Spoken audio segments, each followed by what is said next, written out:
Karthik Deepa serial July 20 இன்றைக்கான எபிசோடுக்கான review தாங்க இந்த வீடியோவில் நம்ம இன்றைக்கி பார்க்க போகிறோம். எபிசோடை ஸ்டார்ட் பண்ணுறதுக்கு முன்னாடி இந்த வீடியோவை மறக்காமல் லைக் பண்ணிக்கோங்க. உங்களுடைய ஒவ்வொரு லைக்ஸும் தொடர்ந்து வீடியோ போடுறதுக்கு எங்களுக்கு கொஞ்சம் இன்ட்ரெஸ்டிங்காகவும் என்கரேஜிங்காகவும் இருக்கும். எபிசோடு எப்படி ஸ்டார்ட் ஆகுதுன்னா, ரம்யா வந்துட்டு நேராக அந்த ராஜா வீட்டுக்கு போகிறாங்க. அங்கே போய்ட்டு நம்ம ரம்யா உட்காந்துருக்காங்க. ரம்யா நினைக்கிறாங்க, எப்படியாவது வந்துட்டு மாறின பையன் இந்த ராஜா கிட்டேருந்து வாங்கிட்டு போகணும் அப்படின்னு ரம்யா நினைக்கிறாங்க. அப்போ ராஜா சொல்கிறாரு, மேடம் ஏதாவது ஜூஸில் குடிக்கிறீங்களா அப்படின்னு. அப்போ ரம்யா சொல்கிறாங்க, சரி ராஜா போய் ஒரு ஜூஸ் மட்டும் போட்டு எடுத்துகிட்டு வாங்க, எனக்கு ரொம்ப டயர்டாக இருக்குது அப்படின்னு. இதை கேட்ட ரம்யா சொன்னதோட ராஜா வந்துட்டு கிச்சனுக்கு போய்ட்டு ஜூஸ் போட போகிறாரு. அப்போ ராஜா நினைக்கிறாரு, மேடம் இது வரைக்கும் என் வீட்டு பக்கம் வந்ததே கிடையாது, ஆனால் இன்றைக்கி என் வீட்டு பக்கம் வந்திருக்காங்களே அப்படின்னு ராஜா நினைக்கிறாரு. இன்னொரு பக்கம் ரம்யா வந்துட்டு ராஜா போன அந்த நேரத்தில் வீடு ஃபுல்லாக எங்கே பார்த்தாலும் தேடி பார்க்குறாங்க. ஆனால் எங்கேயுமே அந்த கட்டைப்பையை காணோம். அப்போ ரம்யா மறுபடியும் வந்து உட்காந்துட்டு அந்த கட்டைப்பையை எங்கே போயிருக்கோம் அப்படின்னு ரம்யா நினைக்கிறாங்க. அப்போ ராஜா வந்து கிச்சன்லேருந்து அந்த சாப்பாடை கொண்டு வராரு. நேராக வந்துட்டு யாரை பார்க்குறாங்கன்னா, ரம்யாட்ட வந்து ஜூஸை கொண்டாந்து கொடுக்குறாங்க. ரம்யா வந்துட்டு அந்த ஜூஸை வாங்கிட்டு குடிச்சிட்டு, ரொம்ப தேங்க்ஸ் ராஜா அப்படின்னு சொல்ல ராஜா சொல்கிறாரு, மேடம் நீங்கள் சாதாரணமாலாம் என் வீட்டுக்கெல்லாம் வரமாட்டீங்க, ஏதாவது ஹெல்ப் வேணுமா சொல்லுங்கள் மேடம் அப்படின்னு. அப்போ ரம்யா சொல்கிறாங்க, இல்லை ஹெல்ப்பெல்லாம் வேணாம், நேற்று வந்துட்டு சேகர் வந்து உங்ககிட்ட பிரச்சனை பண்ணிட்டார்ல, அதான் அவருக்காக உங்ககிட்ட பேச வந்தேன் அப்படின்னு. அதுக்கு ராஜா சொல்கிறாரு, பரவாயில்ல மேடம், இது மாதிரி தெரியாமல் தானே அவர் வந்து பைக்கில் வந்து மோதிட்டார், நான் என்னன்னு கேட்டதுக்கு தான் என்னை அப்படியே வந்து ஸ்டேஷனுக்கு கூட்டிகிட்டு போயிட்டார், மற்றபடி வந்துட்டு அவர் மேலேயும் எந்த தப்பும் இல்லை, அவரை திட்டாதீங்க அப்படின்னு. அதுக்கு ரம்யா சொல்கிறாங்க, இல்லை தேவையில்லாமல் இந்த மாதிரி பெரிய பிரச்சனையெல்லாம் இழுத்துக்கிட்டு இருந்தா எனக்கு தானே கெட்ட பேர், அதான் நான் சொன்னேன் அப்படின்னு. அதுக்கு ராஜா சொல்கிறாரு, சரி பரவாயில்ல, அவரை மன்னிச்சு விட்டுருங்க அப்படின்னு கேட்குறாரு. அதுக்கப்புறமா ராஜா வந்துட்டு நேராக அந்த ரம்யா கிட்ட, சரி மேடம் ரொம்ப தேங்க்ஸ் அப்படின்னு சொல்ல, ரம்யாவும் சரி நேற்று வந்துட்டு ஏதோ 2 கட்டைப்பை கொண்டுட்டு வந்தீங்கள்ல அப்படின்னு. அப்போ ராஜா சொல்கிறாரு, ஆமாம் மேடம், அதை கார்த்தியோட காரில் மறந்துட்டு வச்சுட்டேன் அப்படின்னு. இதை கேட்டதோட ரம்யாவுக்கு செம ஷாக்கு. அப்போ ரம்யா சொல்கிறாங்க, ஓ அப்படியா சரி அப்படின்னு சொல்லிட்டு ரம்யா அந்த இடத்துலேருந்து கிளம்புறாங்க. அப்போ ரம்யா நினைக்கிறாங்க, எப்படியாவது நம்ம அந்த கட்டைப்பையை மாற்றி வாங்கிடணுமே அப்படின்ட்டு நேராக ராஜா கிட்டே, இங்கே பாருங்கள் ராஜா, அந்த கட்டைப்பை விஷயத்துக்காக தான் நான் இங்கே வந்தேன், அந்த கட்டைப்பை வந்துட்டு சேஞ்ச் ஆகிட்டு நீங்கள் வச்சுருந்த கட்டைப்பை வந்து சேகர்கிட்ட போயிட்டு சேகர்கிட்ட உள்ள கட்டைப்பை வந்து உங்ககிட்ட வந்துட்டு அப்படின்னு. அப்போ ராஜா சொல்கிறாரு, அப்படியா மேடம், எனக்கு இது தெரியாது, அது கார்த்தி வீட்டில் தான் இருக்குது, நான் போயிட்டு கார்த்திக்கிட்ட கேட்டு வாங்கிட்டு வரவா அப்படின்னு. அதுக்கு ரம்யா சொல்கிறாங்க, இல்லை பரவாயில்ல, நானே போய் வாங்கிக்கிறேன் அப்படின்னு. அப்போ ராஜா சொல்கிறாரு, மேடம் நீங்கள் எவ்வளோ பெரிய ஆள், நீங்கள் போய் வாங்கணும்னு அவசியம் கிடையாது, நானே போய் வாங்கிட்டு வரேன் அப்படின்னு சொல்ல, அதுக்கு ரம்யா சொல்கிறாங்க, இல்லை பரவாயில்ல, நானே கார்த்திக்கிட்ட கேட்டுக்கிறேன் அப்படின்னு. அப்போ ராஜா சொல்கிறாரு, இல்லை மேடம் நானே போய் வாங்கிக்கிறேன், நீங்கள் ஏதாவது போய் கேட்டால் கண்டிப்பாக ஏதாவது ப்ராப்ளம் ஆகும், அதனால் நான் போய் கேட்டு வாங்கிட்டு வரேன் அப்படின்னு. அப்போ ரம்யா சொல்கிறாங்க, கார்த்திக்கிட்ட இதை பற்றி சொல்லாதீங்க, ஏன்னா சேகர்னால தான் இவ்வளோ பெரிய பிரச்சனை, எங்களுக்குள்ளே அந்த நட்பு வந்து பிரச்சனை ஆகிடக்கூடாது, அதனால் என் பேரை சொல்லாமல் அந்த கட்டைப்பையை மட்டும் வாங்கிட்டு வந்தால் போதும் அப்படின்னு நம்ம ரம்யா சொல்ல, ராஜாவும் சரி மேடம் அப்படின்னு சொல்கிறாங்க. அதுக்கப்புறமா ரம்யா நேராக அவங்க வீட்டுக்கு கிளம்புறாங்க. ராஜா நினைக்கிறாரு, என்ன இது சாதாரண கட்டைப்பைக்கு இந்த மேடம் இப்படி வந்து பயப்பட மாட்டாங்களே, இதுக்கு பின்னாடி கண்டிப்பாக ஏதோ ஒரு விஷயம் இருக்குது அப்படின்னு ராஜா நினைக்கிறாரு. ராஜா வந்துட்டு நேராக கார்த்திக்கு கால் பண்ணுறாரு. கார்த்தி ஃபோனை அட்டன் பண்ணி, சொல்லு ராஜா அப்படின்னு சொல்ல, ராஜா சொல்கிறாரு, கார்த்தி ரொம்ப முக்கியமான விஷயத்துக்காக தான் நான் உன்னைய கால் பண்ணேன் அப்படின்னு. அப்போ கார்த்தி கேட்குறாரு, என்ன முக்கியமான விஷயம் ராஜா அப்படின்னு. அப்போ ராஜா சொல்கிறாரு, கார்த்தி உன்னைய நான் நேரில் மீட் பண்ணணும், நீ இப்போ எங்கே இருக்க அப்படின்னு. அப்போ கார்த்தி சொல்கிறாரு, நான் வந்துட்டு வீட்டில் தான் இருக்கேன் அப்படின்னு. அப்போ ராஜா சொல்கிறாரு, நான் வீட்டுக்கே வரேன் கார்த்தி அப்படின்னு சொல்ல, கார்த்தியும் சரி அப்படின்னு சொல்கிறாரு. கார்த்தி வந்துட்டு நேராக வீட்டுக்குள்ளே போகிறாரு. இன்னொரு பக்கம் ராஜா வந்துட்டு நேராக வீட்டுக்கு வராரு. கார்த்தி நேராக ராஜாவை கூப்பிட்றாரு, வா ராஜா, ரொம்ப முக்கியமான விஷயமா, என்னாச்சு அப்படின்னு. அப்போ ராஜா சொல்கிறாரு, கார்த்தி நேற்று வந்து அந்த ரம்யா மேடம் வீட்டுக்கு வந்தாங்க அப்படின்னு. அப்போ கார்த்தி சொல்கிறாரு, எதுக்காக உங்கள் வீட்டுக்கு ரம்யா வரணும் அப்படின்னு. அப்போ ராஜா சொல்கிறாரு, இது மாதிரி அந்த சேகர் இருக்கானா, அவன் என்கிட்ட பிரச்சனை பண்ணானா, அதுக்காக சாரி கேட்க வந்தாங்க அப்படின்னு. கார்த்தி சொல்கிறாரு, அதான் நேத்தே வந்து சாரி கேட்டுட்டாங்களே, அப்புறம் என்ன திரும்ப திரும்ப சாரி கேட்குறதுக்கு உங்கள் வீட்டுக்கு வந்தாங்கன்னு சொல்கிற அப்படின்னு. அப்போ ராஜா சொல்கிறாரு, அதான் கார்த்தி எனக்கும் சந்தேகமாக இருந்துச்சு. அப்போ தான் நான் உங்ககிட்ட கேட்டேன், ஏதாவது ப்ராப்ளமா அப்படின்னு கேட்டப்ப அவங்க என்ன சொன்னாங்கன்னா, இது மாதிரி ஒரு பேக் வந்து மாறி போயிடுச்சு, சேகரோட பேக் உங்ககிட்ட இருக்குது, அதை எடுத்துகிட்டு போகிறதுக்காக தான் வந்தேன் அப்படின்னு சொன்னாங்க அப்படின்னு. அப்போ கார்த்தி சொல்கிறாரு, ஷேகரோட பேக்கு உன்கிட்ட எப்படி ராஜா வந்துச்சு அப்படின்னு. அப்போ ராஜா சொல்கிறாரு, நாங்கள் 2 பேருமே ஒரே பேக்கை வச்சுருந்தோமா, அதனால் நான் வந்துட்டு மாற்றி எடுத்துகிட்டு வந்துட்டேன் போல் அப்படின்னு. அப்போ கார்த்தி சொல்கிறாரு, சரி இப்போ அந்த பேக் எங்கே அப்படின்னு. அப்போ ராஜா சொல்கிறாரு, கார்த்தி நேற்று நான் உங்க கூட வந்துட்டு காரில் வந்தேனா, அப்போ நான் கார்லேயே அந்த பையை விட்டுட்டு வந்துட்டேன் அப்படின்னு. அப்போ கார்த்தி சொல்கிறாரு, நானும் காரை சரியாக செக் பண்ணவே இல்லையே, சரி வா போய் பார்ப்போம் அப்படின்னு சொல்லிட்டு 2 பேருமே போயிட்டு காரை செக் பண்ணுறாங்க. கார் 2 பேருமே வெளியில் வராங்க காரை செக் பண்ணுறதுக்காக. அப்போ ராஜா சொல்கிறாரு, கார்த்தி அப்படி அந்த பையில் என்ன இருக்கும், ரம்யா மேடமே நேரடியாக வந்து கேட்குறாங்கன்னா கண்டிப்பாக அதுக்கு பின்னாடி ஏதோ ஒரு காரணம் இருக்கும் அப்படின்னு. அப்போ கார்த்தி சொல்கிறாரு, ஒருவேளை சேகருக்கும் அவனுக்கும் பிரச்சனைங்கிறதுனால அந்த சேகர் தான் ரம்யாவை அனுப்பியிருப்பாங்களோ அப்படின்னு. அப்போ ராஜா சொல்கிறாரு, அந்த ரம்யா மேடம் எவ்வளோ பெரிய ஆள், அவங்க போய் எதுக்காக அந்த சேகருக்கு ஹெல்ப் பண்ணணும் அப்படின்னு. அப்போ கார்த்தி சொல்கிறாரு, ரம்யா மேடம் வந்துட்டு எல்லாரையுமே வந்து சமத்துவமாக தான் நடத்துகிறாங்க, ஒருவேளை அப்படியே கூட இருக்கலாம்ல அப்படின்னு. அப்போ ராஜா சொல்கிறாரு, கார்த்தி நீ அப்படி நினைக்கிற, ஆனால் எனக்கு என்ன தோணுதுன்னா அந்த பேக்கில் என்னமோ ஒரு விஷயம் இருக்குது, அதனால தான் ரம்யா வந்துட்டு அவ்வளோ இம்பார்ட்டண்ட்டாக என் வீட்டுக்கு வந்திருக்காங்க, என் வீடு எப்படி இருக்குன்னு தெரியும்ல, என்னையவே தேடி வந்திருக்காங்கன்னா கண்டிப்பாக அந்த பேக்கில் ஏதோ ஒரு விஷயம் இருக்கணும் கார்த்தி அப்படின்னு. அப்போ கார்த்தி சொல்கிறாரு, சரி ஓகே நம்ம போய் பார்க்கலாம் அப்படின்னு சொல்லிட்டு காரை ஓப்பன் பண்ணுறாங்க. பார்த்தா அதுக்குள்ளே எதுவுமே இல்லை. அப்போ நம்ம கார்த்தி சொல்கிறாரு, என்ன ராஜா பைக்குள்ளே ஒன்றுமே இல்லை அப்படின்னு. அப்போ ராஜா சொல்கிறாரு, ஆமாம் காருக்குள்ளே ஒன்றுமே இல்லை, சரி வீட்டில் யாருக்கிட்டையாவது கேட்டு பார்ப்போம் வா கார்த்தி அப்படின்னு சொல்ல, கார்த்தியும் சரி அப்படின்னு சொல்லிட்டு நேராக வீட்டுக்குள்ளே வராங்க. வீட்டுக்குள்ளே வந்துட்டு நேராக தீபா கிட்டே போயிட்டு, தீபா நேற்று காருக்குள்ளே ஒரு சிகப்பு கலர் கட்டப்பை இருந்துச்சு, நீங்கள் எடுத்தீங்களா அப்படின்னு. அதுக்கு தீபா சொல்கிறாங்க, இல்லை சார் நான் அந்த கட்டப்பையை எடுக்கலையே, ஏன் என்னாச்சு, அதுக்குள்ளே ஏதாவது முக்கியமான விஷயம் இருந்துச்சு அப்படின்னு. அப்போ கார்த்தி சொல்கிறாரு, இல்லை தீபா அந்த கட்டப்பை வந்து ராஜாவோடது, நேற்று காரில் வரும் பொழுது அந்த கட்டப்பையை இதிலேயே வச்சுட்டு வந்துட்டான், அதான் அவன்கிட்ட கொடுக்கறதுக்காக கேட்டேன் அப்படின்னு. தீபா சொல்கிறாங்க, இல்லை சார் நான் எடுக்கலை சார் அப்படின்னு. அப்போ அந்த பக்கமாக மீனாட்சி வராங்க. மீனாட்சி வந்துட்டு என்ன தம்பி அப்படின்னு கேட்க, அப்போ கார்த்தி சொல்கிறாரு, அண்ணி காருக்குள்ளே ஒரு கட்டப்பையை வச்சுருந்தேன், அந்த கட்டப்பையை காணோம், அதுக்கு தான் கேட்டேன் அப்படின்னு. அதுக்கு மீனாட்சி சொல்கிறாங்க, தம்பி அந்த சகப்பு கலர் கட்டப்பை தானே தம்பி அப்படின்னு. அப்போ கார்த்தி சொல்கிறாரு, ஆமாம் அந்த சகப்பு கலர் கட்டப்பை தான் அப்படின்னு. அப்போ மீனாட்சி சொல்கிறாங்க, தம்பி அதை நான் கொண்டாந்து இந்த சாமி ரூமில் வச்சுருக்கேன் அப்படின்னு. அப்போ கார்த்தி கேட்குறாரு, எதுக்காக அதை சாமி ரூமில் வச்சிங்க அப்படின்னு. அப்போ மீனாட்சி சொல்கிறாங்க, இல்லை தம்பி அதுக்குள்ளே என்ன இருக்குன்னு தெரியல, இருந்தாலும் உங்கள் காரில் இருந்ததுனால ஏதாவது முக்கியமான விஷயமா இருக்கும்னு கொண்டாந்து நான் சாமி ரூமுக்குள்ளே வச்சுட்டேன் அப்படின்னு. உடனே ராஜா சொல்கிறாரு, சரி நாங்கள் எடுத்துக்கிறோம் அப்படின்னு. அப்போ மீனாட்சி சொல்கிறாங்க, இல்லை நானே போய் எடுத்துகிட்டு வரேன் இருங்க அப்படின்னு சொல்லிட்டு சாமி ரூமுக்குள்ளே போயிட்டு நேராக அதை எடுத்து கொண்டாந்து நேராக நம்ம கார்த்திகிட்ட கொடுக்குறாங்க. கார்த்தி அந்த கட்டப்பையை வாங்கிக்கிறாரு. அப்போ மீனாட்சி கேட்குறாங்க, என்ன தம்பி ரொம்ப முக்கியமான விஷயமா அப்படின்னு. அப்போ கார்த்தி சொல்கிறாரு, இல்லை அதெல்லாம் ஒன்றும் இல்லை, நீங்கள் வந்துட்டு போய் வேலையை பாருங்கள் அப்படின்னு சொல்லிட்டு கார்த்தி அந்த இடத்துலேருந்து வெளியில் வராரு. அப்போ ராஜா சொல்கிறாரு, கார்த்தி அந்த ரம்யா வந்துட்டு இந்த பையன் அவ்வளோ முக்கியமாக கேட்குறாங்கன்னா கண்டிப்பாக இதில் ஏதோ ஒன்று இருக்கணும், நீங்கள் ஓப்பன் பண்ணி பாருங்கள் அப்படின்னு. கார்த்தி ஓப்பன் பண்ண போகிறாரு. அப்போ டக்குன்னு அந்த இடத்துக்கு ரம்யா வராங்க. கார்த்தி அப்படின்னு கூப்பிட கார்த்தி வந்துட்டு பையன் ஓப்பன் பண்ணாமல் நேராக ரம்யாவை பார்க்குறாங்க. அப்போ ரம்யா சொல்கிறாங்க, அந்த பையன் கண்டுபிடிச்சிட்டிங்களா கொடுங்க அப்படின்னு. அப்போ கார்த்தி சொல்கிறாரு, பையன் கண்டுபிடிச்சாச்சு மேடம் அப்படின்னு. அப்போ ராஜா சொல்கிறாரு, மேடம் ஒரு தடவை இருங்க, இந்த பையன் வந்துட்டு என்ன தானே ஒரு தடவை பார்த்துக்கிறேனே அப்படின்னு. அப்போ ரம்யா சொல்கிறாங்க, இல்லை அந்த பையன் உங்களுது இல்லைன்னு சொல்கிறேன்னு, அப்புறம் எதுக்கு அந்த பையன் ஓப்பன் பண்ணணும்னு சொல்கிறீங்க, அந்த பையன் உங்களுது இல்லை, பையன் கொண்டாங்க அப்படின்னு. அப்போ ராஜா சொல்கிறாரு, இல்லை மேடம் இது ஏன் பையன் தான் இருக்கணும் கொடுங்க அப்படின்னு சொல்லி பிடுங்க. அப்போ ரம்யாவும் அந்த பையன் ஒரு பக்கம் பிடுங்குறாங்க.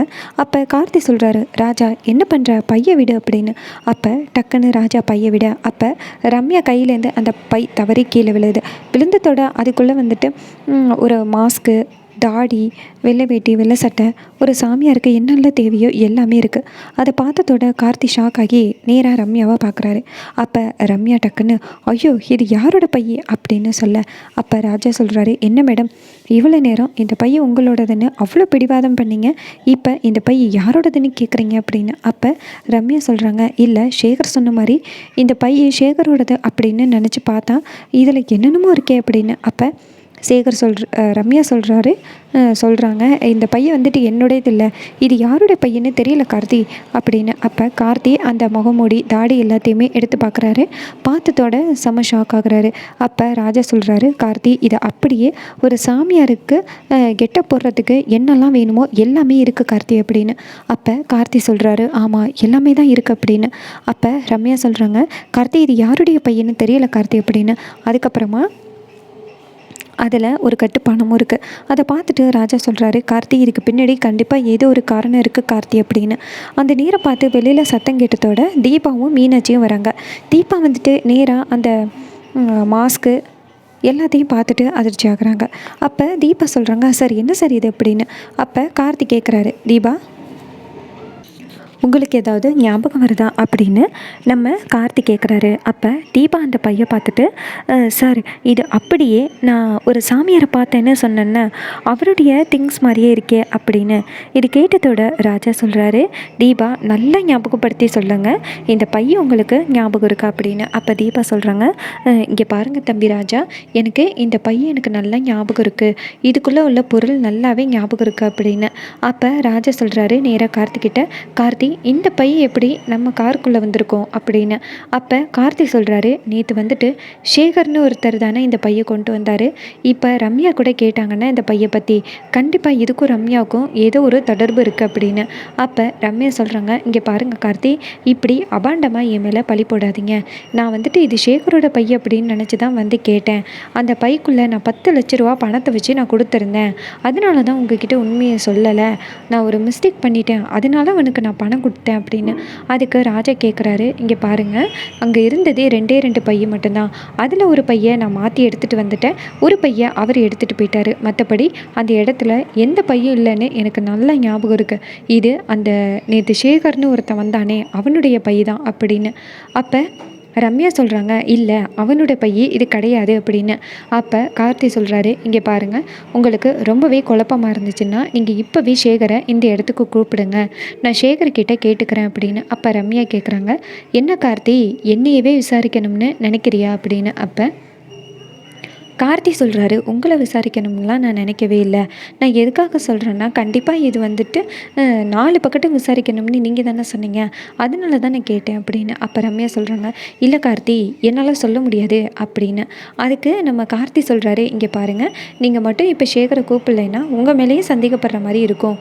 நீங்கள் தானே சொன்னீங்க யார் மேலே சந்தேகப்பட்டாலும் அவங்க மேலே தப்பு இருக்கா இல்லையா அப்படிங்கிறத அப்போயே வந்து உடனே ப்ரூவ் பண்ணிக்கணும் அப்படின்னு நீங்கள் தானே சொன்னீங்க அப்படின்னு. அப்போ ரம்யா சொல்கிறாங்க, ஆமாம் கார்த்தி, நான் தான் சொன்னேன், ஆனால் தீபாவோட பெஸ்ட் ஃப்ரெண்டு நான், ஏன் மேலே நீங்கள் எப்படி சந்தேகப்பட முடியும் அப்படின்னு. அப்போ ராஜா சொல்கிறாரு, இங்கே பாருங்கள், பெஸ்ட்டு ஃப்ரெண்டாக இருந்தானே அண்ணியாக இருந்தானே எல்லார் மேலேயும் சந்தேகப்படுறதுல தப்பே கிடையாது. நீங்கள் என்ன பண்ணுறீங்கன்னா, நீங்கள் நேராக அந்த சேகருக்கு கால் பண்ணி கூப்பிடுங்க அப்படின்னு. உடனே ரம்யா என்ன பண்ணுறாங்கன்னா, வேறு வழியே இல்லாமல் அந்த இடத்துலேருந்து நேராக சேகருக்கு கால் பண்ணுறாங்க. சேகர் வந்து ஃபோன் அட்டன் பண்ணுறாரு. அப்போ சேகர் கேட்குறாரு, மேடம் பையை கண்டுபிடிச்சிட்டிங்களா இல்லையா மேடம் அப்படின்னு. அதுக்கு சேகர் சொல்கிறத கேட்டுட்டு ரம்யா சொல்கிறாங்க, சேகர் நான் சொல்கிற அட்ரஸ்க்கு நீ இப்போ உடனே வரணும் அப்படின்னு. சேகர் சொல்கிறாரு, மேடம் நீங்கள் சொன்ன மாதிரி இந்த இடத்த விட்டு தப்பிச்சு போயிட்டேன், இதுக்கப்புறம் நான் என்னால் எப்படி மேடம் வர முடியும் அப்படின்னு. அதுக்கு ரம்யா சொல்கிறாங்க, இல்லை நீ இந்த இடத்துக்கு வந்தே ஆகணும் வா அப்படின்னு சொல்ல சேகரும் சரி அப்படின்னு சொல்லிட்டு நேராக ரம்யா சொன்ன இடத்துக்கு வந்துக்கிட்டு இருக்காரு. இன்னொரு பக்கம் நம்ம கார்த்தி வந்துட்டு ரம்யாவை வீட்டுக்குள்ளே கூட்டிகிட்டு வந்துட்டு உட்கார வச்சுருக்காங்க. அப்போ நம்ம தீபா கேட்குறாங்க, சார் என்ன தான் சார் ஆச்சு அப்படின்னு. அப்போ கார்த்தி சொல்கிறாரு, இல்லை அந்த சாமியார் வந்த பிறகு தான் தெரியும் என்ன நடந்துச்சு அப்படின்னு. அப்போ தீபாவும் சரிங்க சார் அப்படின்னு சொல்கிறாங்க. அப்போ சேகர் அந்த இடத்துக்கு வராரு. சேகர் வந்துட்டு கார்த்தி வீட்டுக்குள்ளே வராரு. அப்போ கார்த்தி தீபா எல்லோரும் இருக்கிறத பார்த்துட்டு சேகருக்கு தூக்கி வாரி போடுது.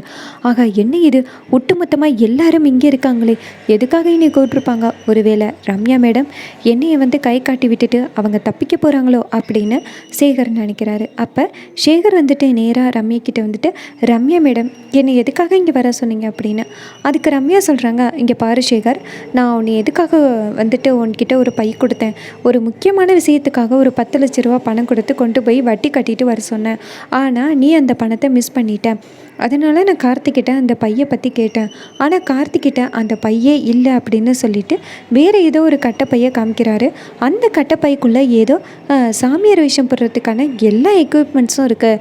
அதை பார்த்ததோட கார்த்தி ஏன் மேலே சந்தேகப்படுறாரு, நீ சொல்லு அப்படின்னு. அப்போ நம்ம சேகரை நினைக்கிறாரு, ஆஹா மேடம் நான் என்ன சொல்லணுமோ அதுக்கு கொஞ்சம் க்ளூ கொடுத்துட்டாங்க, ஸோ அதை பற்றியே நம்ம பேசுவோம் அப்படின்ட்டு நேராக சேகர் கார்த்தியை பார்த்து, சார் என்ன சார் இதெல்லாம், இது மாதிரி 10 லட்ச ரூபா பணத்தையே நாங்கள் மிஸ் பண்ணிட்டேனேன்னு நான் ரொம்ப கவலையாக இருக்கேன். மேடம் வந்துட்டு என்னை பேச போகிறாங்கன்னு.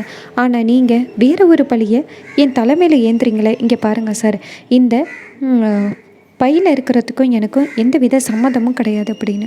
அப்போ ராஜா சொல்கிறாரு, கார்த்தி ஒருவேளை இவனுக்கும் அவனுக்கும் அதுக்கும் சம்மந்தம் இருக்காதோ அப்படின்னு. அப்போ கார்த்தி சொல்கிறாரு, இல்லை எனக்கு என்னமோ டவுட்டாக இருக்குது அப்படின்னு. அப்போ ரம்யா சொல்கிறாங்க, இங்கே பாருங்கள் கார்த்தி, நீங்கள் ஏன் ஆள் மேலே சந்தேகப்படுறது ஏன் மேலே சந்தேகப்படுற மாதிரி தெரியலையா உங்களுக்கு அப்படின்னு. அப்போ தீபா சொல்கிறாங்க, கார்த்திக் சார் இந்த பிரச்சனையை இதோட விடுங்க, நம்ம அப்புறம் பார்த்துக்கலாம் அப்படின்னு. அப்போ கார்த்தி சொல்கிறாரு, இல்லை தீபா, யார் மேலே தப்பு இருக்கோ கண்டிப்பாக நம்ம விசாரித்து தான் ஆகணும் அப்படின்னு. அப்போ ராஜா சொல்கிறாரு, கார்த்தி எனக்கு ஒரு ஐடியா அப்படின்னு. அப்போ கார்த்தி கேட்குறாரு, என்ன ஐடியா ராஜா அப்படின்னு. அப்போ ராஜா கார்த்தியோட காதுக்குள்ளே சொல்கிறாரு, கார்த்தி இங்கே இருக்கிற இந்த எக்யூப்மெண்ட்ஸை அந்த சேகரை போட சொல்லுவோம். ஒருவேளை சேகர் வந்து கரெக்டாக அதே மாதிரி இருக்கானா அப்படின்னு நம்ம தீபா கிட்ட வந்துட்டு அடையாளம் காட்ட சொல்லுவோம். தீபா சிஸ்டருக்கு நல்லா ஞாபகம் இருக்கும்ல அப்படின்னு. அப்போ கார்த்தி சொல்கிறாரு, சரி நான் தீபா கிட்ட இதை பற்றி தனியாக பேசிட்டு வரேன் அப்படின்னு சொல்லிட்டு நேராக நம்ம தீபா அவங்கக்கிட்ட கொஞ்சம் தனியாக பேசணும் அப்படின்னு சொல்ல, தீபாவும் சரிங்க சார் அப்படின்னு சொல்லிட்டு ரூமுக்குள்ளே போகிறாங்க. அங்கே போனதோட கார்த்திக் கேட்குறாரு, தீபா உங்களுக்கு அந்த சாமியாரை நல்லா அடையாளம் தெரியுமா அப்படின்னு. அப்போ தீபா சொல்கிறாங்க, அடையாளம் தெரியும் சார், ஒரு தடவை பார்த்தாலே கண்டிப்பாக நான் கண்டுபிடிச்சிருவேன் அப்படின்னு. இது கேட்டதோட கார்த்தி சொல்கிறாரு, சரி வாங்க அப்படின்னு சொல்லிட்டு வெளியில் கூட்டிகிட்டு வர்றாரு.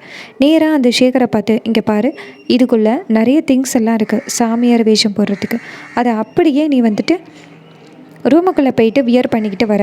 ஒரு வேளை நீ வந்துட்டு அந்த சாமியார் மாதிரி இல்லைன்னா தப்பிச்ச, ஆனால் அதே சாமியார் மாதிரி இருந்தேன்னா அவ்வளோதான் அப்படின்னு. இது கேட்டுட்டு ரம்யா சொல்கிறாங்க, கார்த்தி இதெல்லாம் ரொம்ப மோசம்.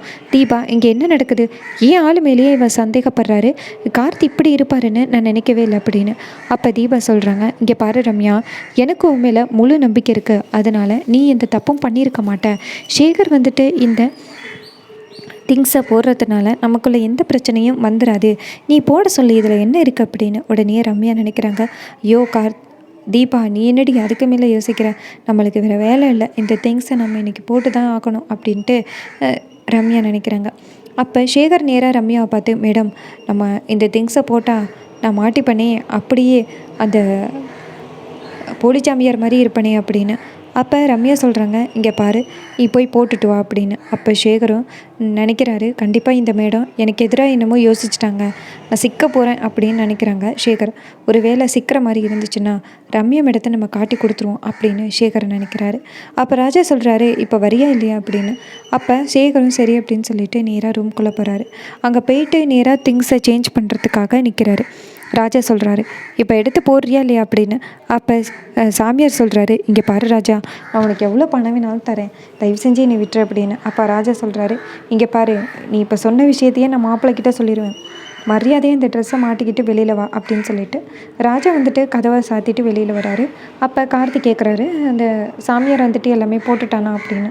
அப்போ ராஜா சொல்கிறாரு, கார்த்தி எனக்கே அவன் பணம் கொடுப்பான்னு சொல்கிறான், இதுலேருந்தே தெரியுது கண்டிப்பாக அவன் மேலே ஏதோ ஒரு மிஸ்டேக் இருக்குது அப்படின்னு. அப்போ கார்த்தி சொல்கிறாரு, சரி அவன் ஃபஸ்ட்டு அந்த திங்ஸை வியர் பண்ணிட்டு வரட்டும் அப்படின்னு சொல்கிறாங்க. அப்போ அந்த சாமியார் வந்துட்டு நேராக ரூம்குள்ளே போயிட்டு சேகர் வந்து சாமியார் வேஷம் போடுறதுக்காக போகிறாரு.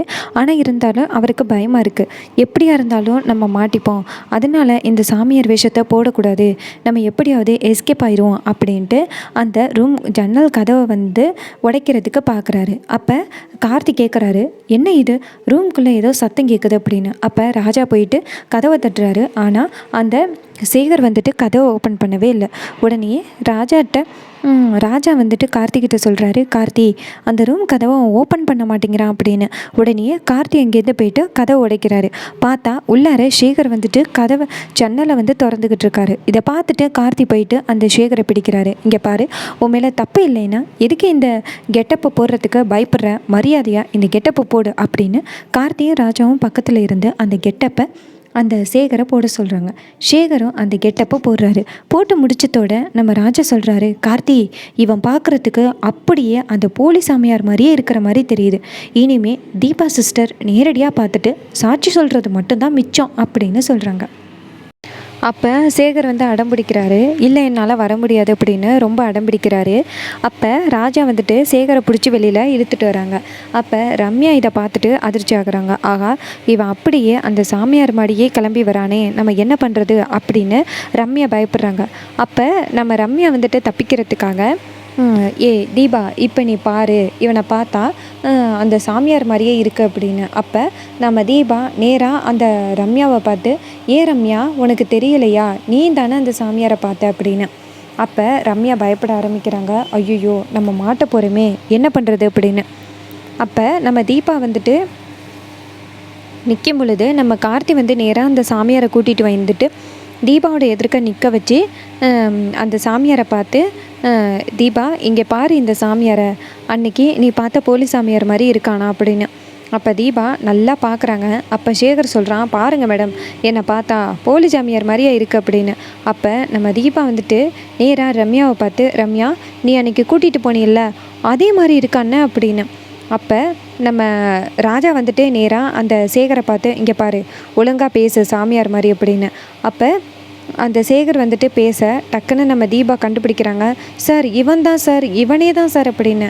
அப்போ கார்த்தி நேராக சேகரை பிடிக்கிறாரு. சேகர் அந்த இடத்துலேருந்து தப்பிச்சு போக பார்க்குறாரு. அப்போ நம்ம ரம்யா சொல்கிறாங்க, கார்த்தி இங்கே என்ன நடக்குதுன்னே எனக்கு ஒன்றும் புரியல, இவன் தான் போலி சாமியாரா அப்படின்னு. அப்போ தீபா சொல்கிறாங்க, ஏன் ரம்யா உனக்கு தெரியலையா, நீ தானே கூட்டிகிட்டு போன அப்படின்னு. அப்போ கார்த்தி சொல்கிறாரு, உங்களுக்கு தானே தீபாவுக்கு முன்னாடி இந்த சாமியாரை தெரியும், நீங்களே என்ன தெரியாத மாதிரி சொல்கிறீங்க, இங்கே பாருங்கள் உங்களுக்கு நல்லாவே தெரியும், இந்த சாமியார் தானே உங்களுக்கு நல்லாவே தெரியும், ஏன் வந்துட்டு இப்படி போய் சொல்கிறீங்க அப்படின்னு. அதுக்கு ரம்யா சொல்கிறாங்க, இல்லை கார்த்தி நீங்கள்லாம் எதை பற்றி பேசுகிறீங்கன்னு எனக்கு ஒன்றும் புரியல, எனக்கு இதுக்கும் எந்த சம்மந்தமுமே இல்லை அப்படின்னு. அப்போ சேகர் சொல்கிறாரு, என்ன மேடம் எப்படி சொல்கிறீங்க, நீங்கள் தானே வந்துட்டு என்னை நடிக்க சொன்னீங்க, அதனால நான் வந்துட்டு போலி சாமியார் மாதிரி நடித்தேன், இப்போ என்ன இப்படி சொல்கிறீங்க, இங்கே பாருங்கள் மேடம் எனக்குன்னு ஒரு குடும்பம் இருக்குது, நீங்கள் வந்துட்டு என்னை காப்பாற்றலைன்னா கண்டிப்பாக எனக்கு வந்து ஜெயில் தண்டனை கிடைக்கும், அதுக்கப்புறம் என் குடும்பத்தை யார் பார்த்துக்கிறது அப்படின்னு. அப்போ கார்த்தி சொல்கிறாரு, இங்கே பாரு உன் குடும்பத்துக்கு தேவையான உதவிகள் எல்லாத்தையுமே நான் பண்ணுறேன், ஃபஸ்ட்டு என்ன நடந்துச்சுன்னு மட்டும் சொல்லு அப்படின்னு. அப்போ ரம்யா வந்துட்டு நேராக சேகரை பார்த்துட்டு, இங்கே பாரு சேகர் ஏன் மேலே பழி போடாத அப்படின்னு. அப்போ சேகர் சொல்கிறாரு, சார் நான் நடந்ததையெல்லாம் சொல்லிடுறேன், ஆனால் நீங்கள் என் குடும்பத்தை காப்பாற்றுவேன் என்னை விட்டுருவேன்னு மட்டும் சொன்னீங்கன்னா போதும் அப்படின்னு. அப்போ கார்த்தி சொல்கிறாரு, கண்டிப்பாக உன்னை நான் விட்டுருவேன், நீ உண்மை மட்டும் என்ன நடந்துச்சுன்னு சொல்லு அப்படின்னு. அப்போ சாமியார் சொல்கிறாரு, அந்த சேகர் சொல்கிறாரு, சார் இது மாதிரி ரொம்ப நாளைக்கு முன்னாடி இந்த மேடம் வந்துட்டு எனக்கு கால் பண்ணாங்க, நான் அப்போ என்ன மேடம் திடீர்னு கால் பண்ணியிருக்கீங்களே அப்படின்னு கேட்டேன், அதுக்கு அவங்க சொன்னாங்க இது மாதிரி கொஞ்ச நாள் போலி சாமியார் மாதிரி நடிக்கணும், அதுக்காக எல்லா திங்ஸையும் ரெடி பண்ணிக்கிட்டு நேராக நீ வந்துட்டு செங்கல்பட்டு வந்துரு, நீ இருக்க வேண்டிய இடத்தையெல்லாம் நான் சூஸ் பண்ணிவிட்டேன், அந்த இடத்துல நீ வந்து இரு அப்படின்னு சொன்னாங்க. நான் அப்போ கேட்டேன், இது மாதிரி ஏதாவது பிரச்சனை வந்துச்சுன்னா என்னை காப்பாற்றுவீங்களான்னு கேட்டேன். அதுக்கு மேடம் என்ன சொன்னாங்கன்னா, உனக்கு எந்த பிரச்சனையும் வராது, எந்த பிரச்சனையும் வராமல் நான் பார்த்துக்கிறேன், நான் காப்பாற்றுறேன்னு சொன்னாங்க, அதனால தான் இந்த விஷயத்தில் நான் தலையிட்டேன். ஆரம்பத்தில் இவங்களோட நோக்கம் எனக்கு தெரியலை, ஆனால் அதுக்கப்புறம் இந்த தீபா மேடத்தை இவங்க கூட்டிகிட்டு வந்தாங்க, கூட்டிகிட்டு வந்ததோட என்ன இது இவங்களை போய் கூட்டிகிட்டு வராங்களே அப்படின்னு நான் நினச்சேன். அப்போ ரம்யா வந்துட்டு முன்னாடியே எனக்கு கால் பண்ணி சொன்னாங்க, இது மாதிரி தீபா கிட்டே என்னென்ன சொல்லணுமோ எல்லாத்தையும் சொன்னாங்க, நானும் சரின்னு சொல்லி ஒத்துக்கிட்டேன். அதுக்கப்புறமா நான் அந்த ரம்யா மேடமும் தீபா மேடமும் வந்த பிறகு தீபா கிட்டே இது மாதிரி மரப்பலகையில் மிதக்கிற பரிகாரத்தை செய்யணும், அதுக்கு வந்துட்டு பெஸ்ட் ஃப்ரெண்டு தான் உதவி பண்ணணும், இந்த விஷயத்தை யாருக்கிட்டையும் சொல்லக்கூடாது அப்படின்னு ரம்யா மேடம் சொன்ன எல்லாத்தையுமே நான் சொன்னேன். உடனே தீபாவும் உடனே அந்த பரிகாரத்தை செய்கிறேன்னு ஒத்துக்கிட்டாங்க. அத்தை மேலே உள்ள பாசத்தினால அவங்க உடனே ஒத்துக்கிட்டாங்க.